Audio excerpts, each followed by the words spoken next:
Coming up on Carolina Week, Chancellor Lee Roberts is installed as the 13th Chancellor.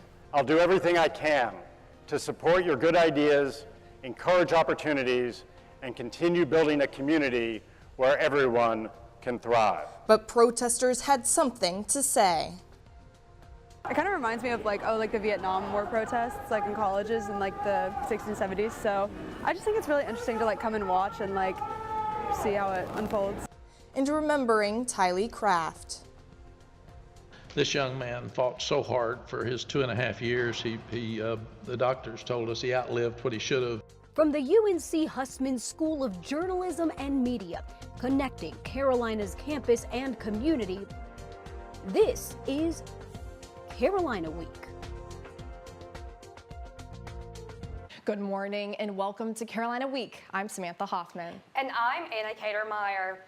Election season is moving fast. There's only one day before election voting starts here in North Carolina. If you aren't registered yet, you can change that by going in person while you vote early. And there are several locations open for early voting in Orange County, but the closest to UNC's campus is on Franklin Street. Our Mason Wagner is outside Chapel of the Cross to see how they're getting prepared. Mason, how's it looking so far? Hi, I'm out here right outside Chapel of the Cross, where early voting will begin tomorrow at 8 a.m.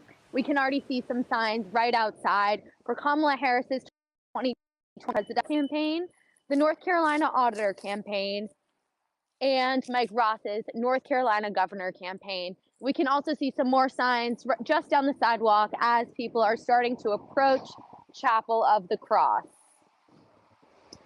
Chapel Hill Transit's U route, CL, D, and F routes all stop at or near Moorhead Planetarium, a 3-minute walk from Chapel of the Cross, if not less.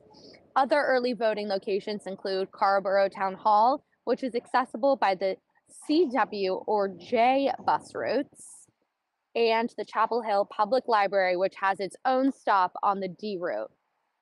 And when you come to vote early or during regular voting, make sure to bring a physical form of identification, as the North Carolina Board of Elections will not accept a mobile form of identification, such as a Mobile One card.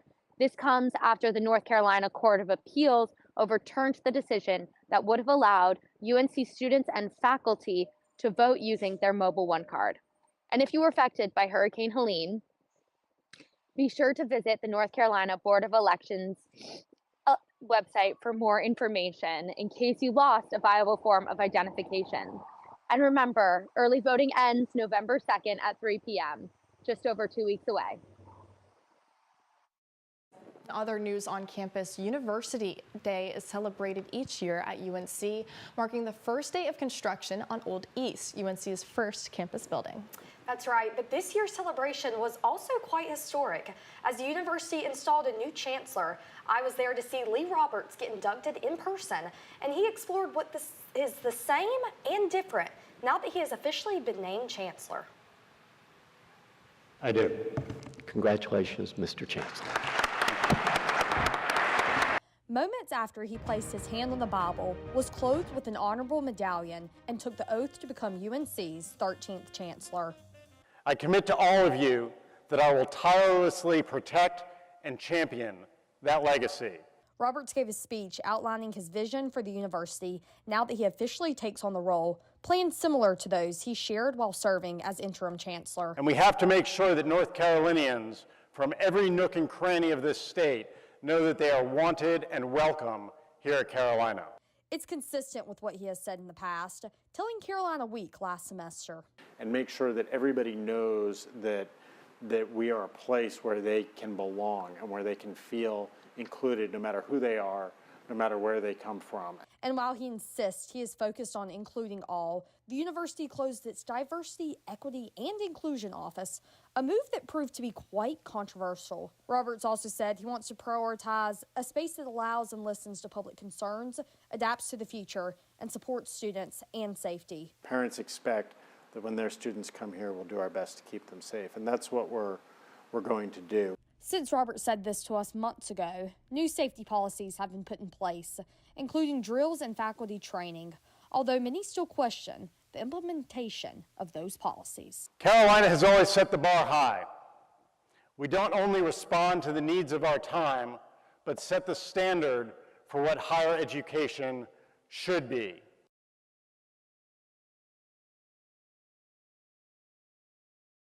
While Roberts was setting the stage of UNC's future inside, there was quite a different scene going on outside. As students reacted to his installation, this led to some increased security restrictions that affected many students. Students no longer need their one card to enter certain academic lecture halls and libraries. This comes after students were required to scan their one cards to open the doors that were locked last week. The university declined to release a full list of affected buildings due to security concerns, but said students with the classes in those buildings were notified starting Sunday, October 6th. The university told Carolina Week in an email that these changes were because of the, quote, significance of last week, which included notable events and anticipated activities on campus. They also directed us to the free speech and demonstration guidelines, although not specifically mentioned by the university. Last week also happened to be the one-year anniversary of Hamas' attack on Israel and was named the Week of Action by UNC for Students' Justice in Palestine. One of the demonstrations the school actually mentioned took place at Roberts' ceremony. Students and even myself had to show our physical one card to get in the building. And I know Davis Seek was with you. What was he looking at specifically? Definitely. Davis was outside the building where he viewed the protesters happening. Chants. The signs, the calls for action just outside the doors of Memorial Hall as Lee Roberts was officially sworn in as the 13th Chancellor of UNC Chapel Hill.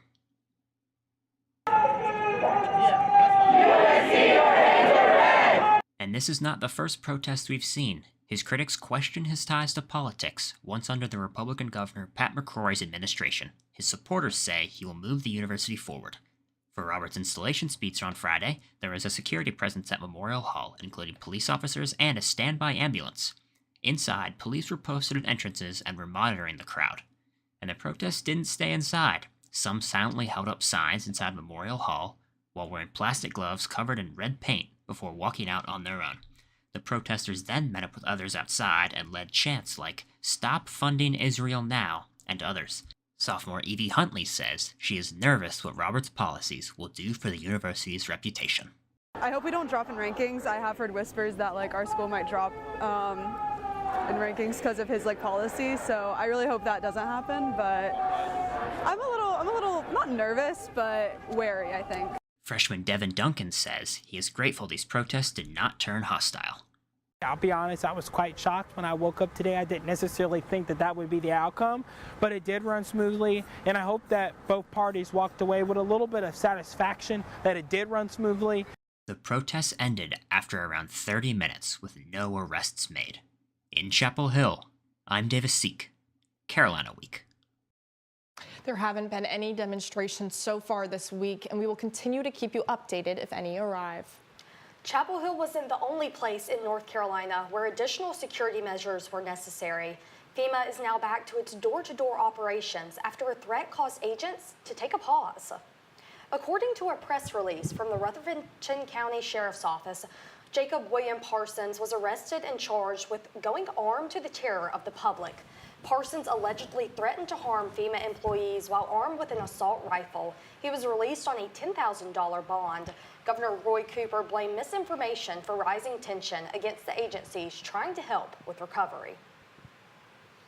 There's still a persistent and dangerous flow of misinformation about recovery efforts in Western North Carolina that can lead to threats and intimidation, breeds confusion, and demoralizes storm survivors and response workers alike.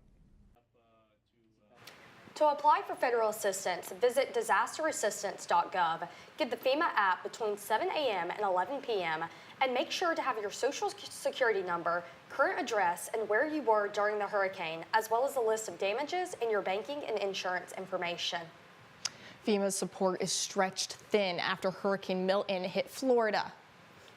Last week's hurricane has left a confirmed 17 deaths in Florida, according to officials. President Biden went to Florida over the weekend to announce more funding for hurricane relief.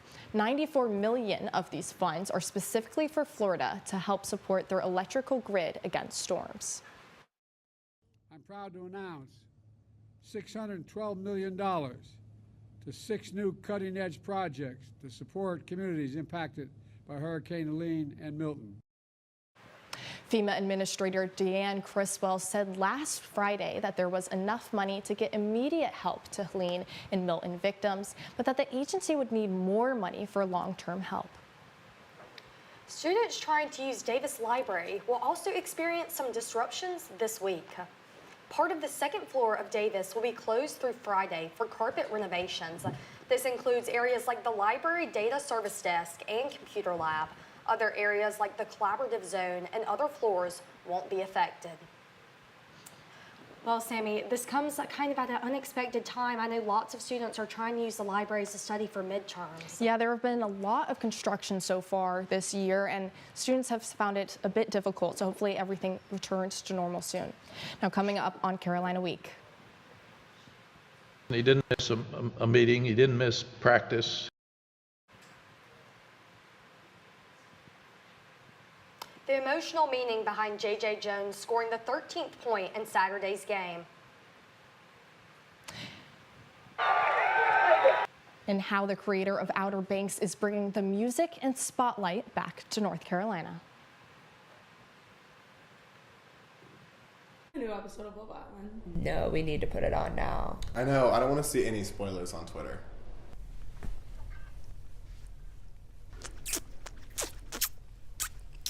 Is that blue raz? Can I get a hit?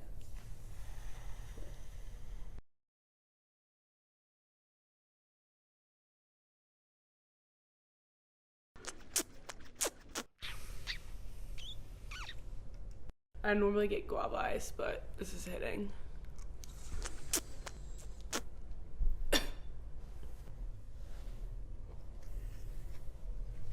gonna go outside and get some air.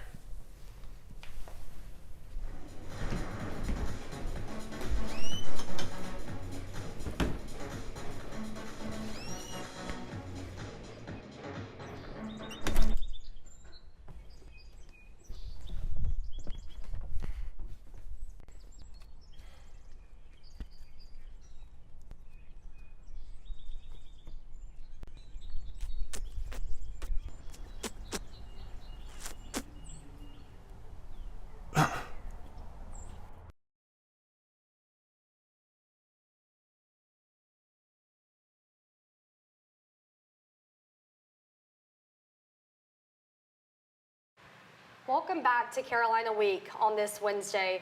Right now I'm seeing students pass by outside to return to class, much like students at Appalachian State University, who are also in the process of returning.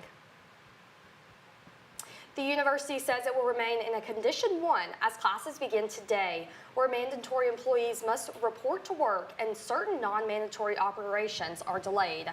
Some students have returned to Boone, but it has been 3 weeks since the hurricane, and sidewalks are still blocked off, as well as roads around Boone, which are covered with mud.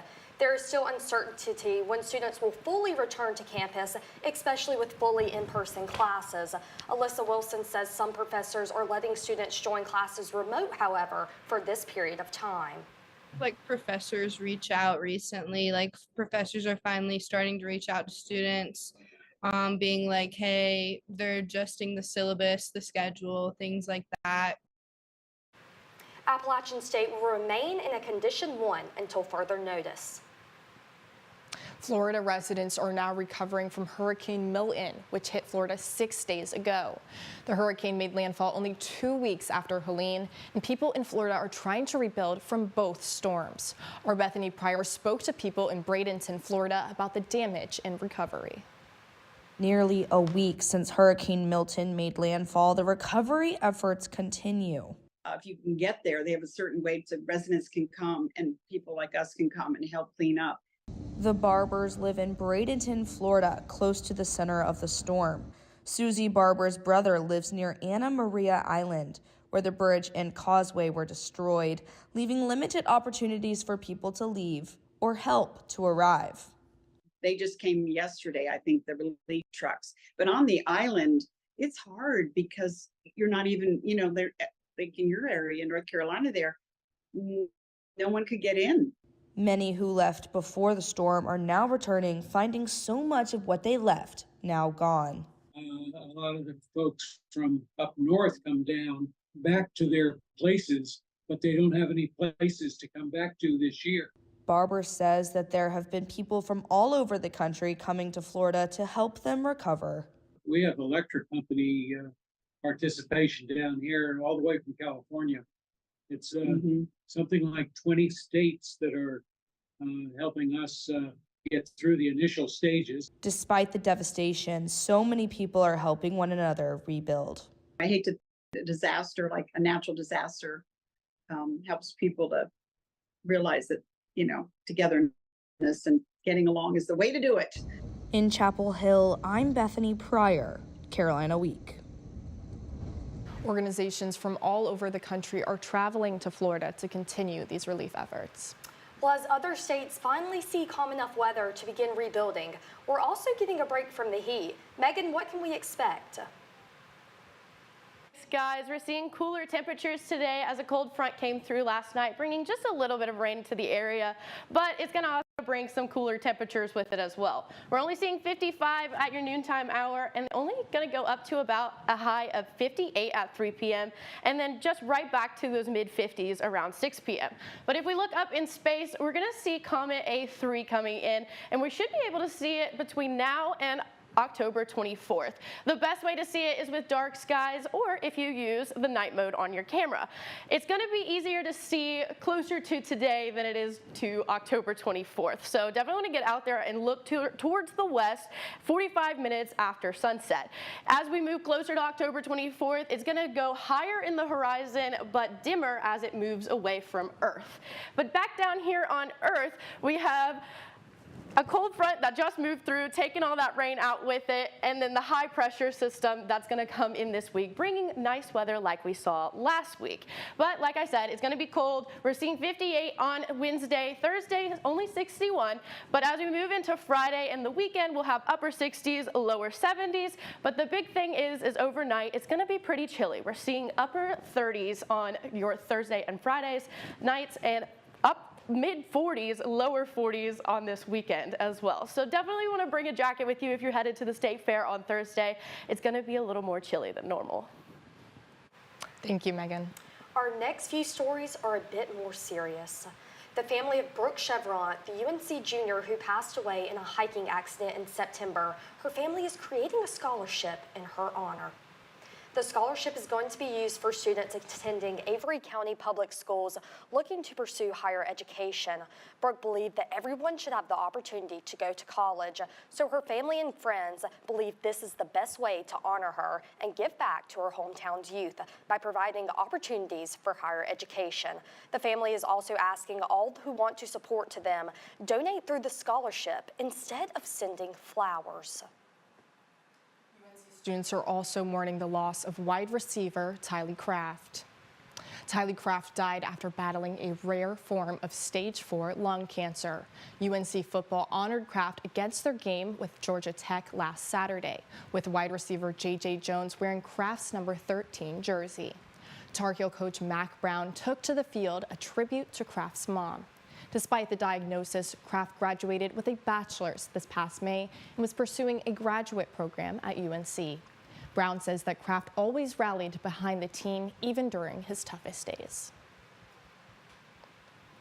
This young man fought so hard for his 2.5 years. The doctors told us he outlived what he should have. And he did it with a spirit, and he did it with a smile on his face, and he didn't miss a meeting. He didn't miss practice. He coached these other young people. The Loudermilk Nutrition Center will be named in honor of Tylee, and wide receivers are going to take turns wearing Craft's number. What a story in sports, right, Bethany? Yeah, Anna Cater, it's a loss felt across the entire Carolina sports community. We will be right back with more Carolina athletics after the break. Hey y'all, I've decided to quit vaping. I feel so trash right now. Like, I really need my vape. Y'all, I literally cannot sleep. Like, I hope this is worth it. I can't.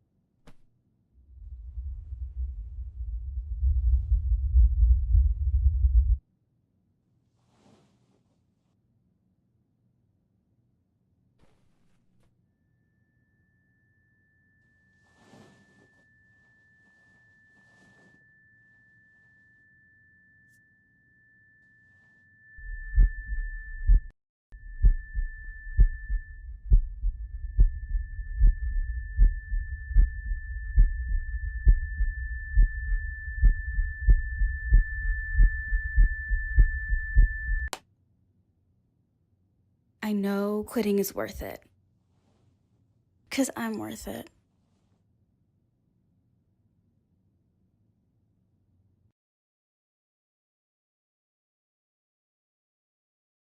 Back, we have a lot to look forward to this weekend and even got to see basketball back in action last night. But first, let's hear from Bethany. Thanks, guys. We had a jam-packed start to the week, that's for sure. Let's start off with the men's soccer team. Men's soccer traveled to William & Mary last night, searching for a win in their last non-conference matchup of the season. It didn't take long for Carolina to get on the board as transfer senior Luke Hillies scored 2 goals in the first 24 minutes. The Tribe got one back with a beautiful curled effort. The Heels then went on to score 3 straight thanks to Sam Williams and a Martin Vichian brace.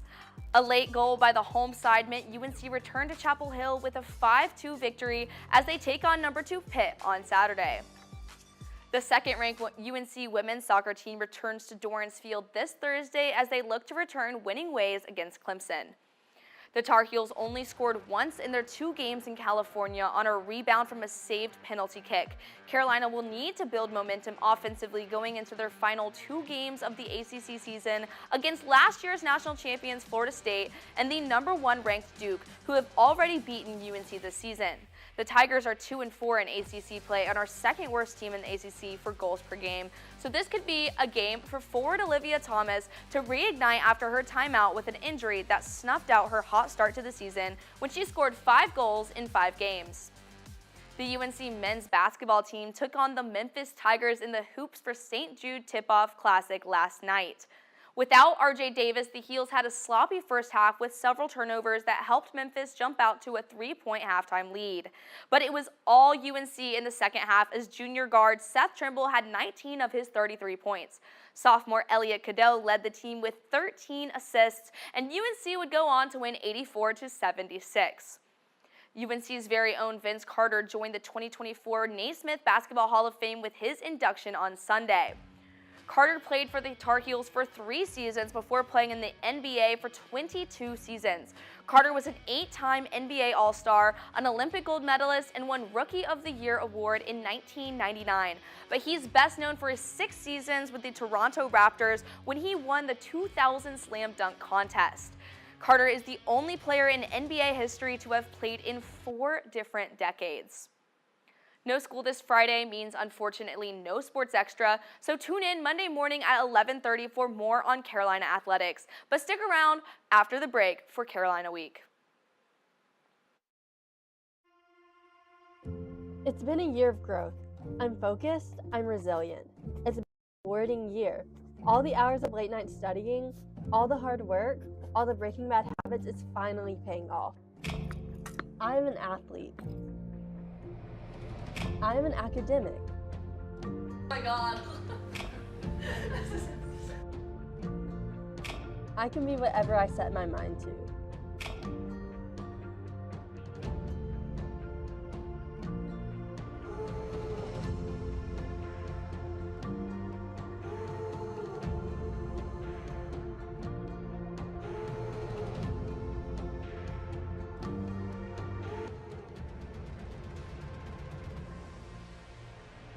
And I am not my old bad habits.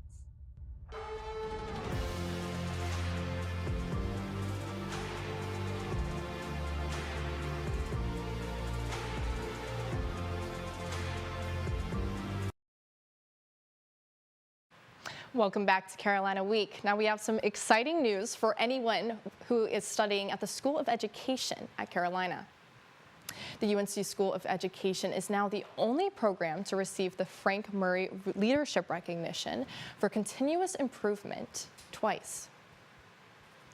The award was given to UNC and 9 other programs by the Council for the Accreditation of Educational Preparation, an organization focused on accrediting teacher education programs.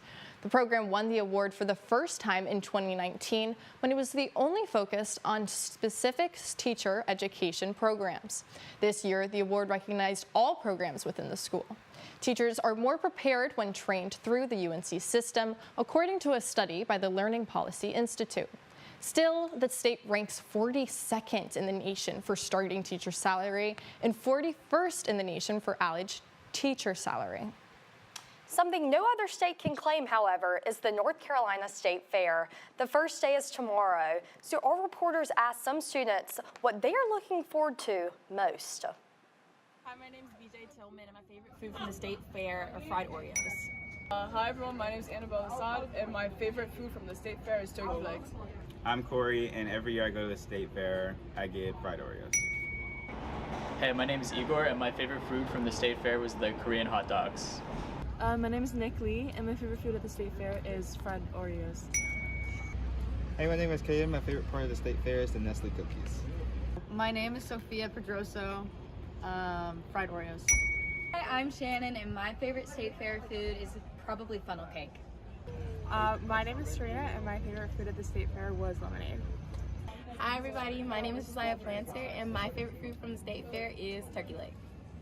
I'm Dylan Brown, and my favorite food is a deep fried Oreo. I know I am excited to get some fried Oreos at the State Fair. That's my favorite part. Now we got one more story for you today about a show that's filming in Wilmington. It's inspired by a band who used to perform at Carborough's Cat's Cradle. I spent a day on set exploring the new project by director and Carolina lover Jonas Pate. Meet the Runarounds, the hit new teenage rock band performing all throughout Wilmington and soon taking over streaming. They're the latest project for director Jonas Pate, who formed the band not for stage, but for television. Set and action. You know, you've probably seen music shows where they have an actor that fakes playing the music, and we kind of wanted to reverse that and to try to get really good musicians that were young. We met all these guys when they were still in high school. You might know Pate as the creator and director of Netflix's Outer Banks. Coming off one hit to a new project for Amazon Prime, Pate wanted a more personal touch filming in his hometown. This may be the first show that does Wilmington as Wilmington, so we were super excited for that. The show's premise is inspired by a band named Dylan Fence, which performed throughout Chapel Hill during his brother's time at UNC. It's such a brave thing to try to be a band, because if you fail, you're broke, and you're 30, and it's hard. So I just wanted to try to tell that story. The Runarounds is one of 6 major productions filming in the state this fall. In the past year and a half, there have been 16 productions throughout the state, half of which were in Wilmington. The crews in North Carolina are as good as any crews in the world. So fingers crossed the industry will keep building here. While there are no trailers out yet, Pate teases what you can expect. Trials and tribulations of a rock band. The characters are funny and endearing, and there's a lot of sort of comedy and good relationship drama, and then the music is killer. Thank you.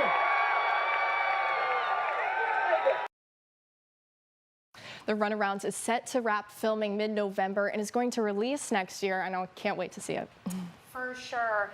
Well, there won't be a rise and shine this week, but we hope you enjoy your fall break, and we'll see you right here next time on Wednesday for Carolina Week.